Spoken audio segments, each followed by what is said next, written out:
শব্দের তরঙ্গদৈর্ঘ্য 1 মিটার থেকে 1.01 মিটারে পরিবর্তিত হলে বিটের সংখ্যা শোনা যায় 4, তবে শব্দের বেগ কত?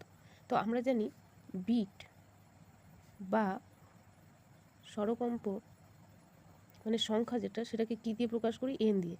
তো আমরা জানি এন ইকুয়াল টু শব্দবেগ বাই তরঙ্গদৈর্ঘ্য, n equal to v by lambda. তাহলে এনের মান কত দেওয়া আছে? স্বরকম্পের সংখ্যা 4।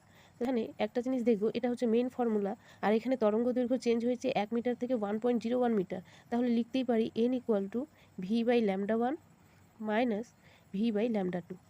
তাহলে এনের মান হচ্ছে 4, আর ভি ল্যামডা 1 কত ছিল? 1 মিটার প্রথমে, পরে চেঞ্জ হয়ে সেটা হয়েছে 1.01 মিটার।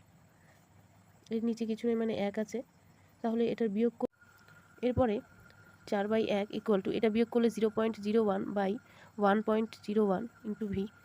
তাহলে ভি বার করতে গেলে এইটা ওদিকে নিয়ে গেলে 4.4 ইন্টু 1.01 বাই 0.01। এবার দশমিক দশমিক উঠে গেল, এই একের আর না নিলেও চলে, 4 দিয়ে এটাকে ডিরেক্ট গুণ করলে 404, তাহলে মিটার পার সেকেন্ড।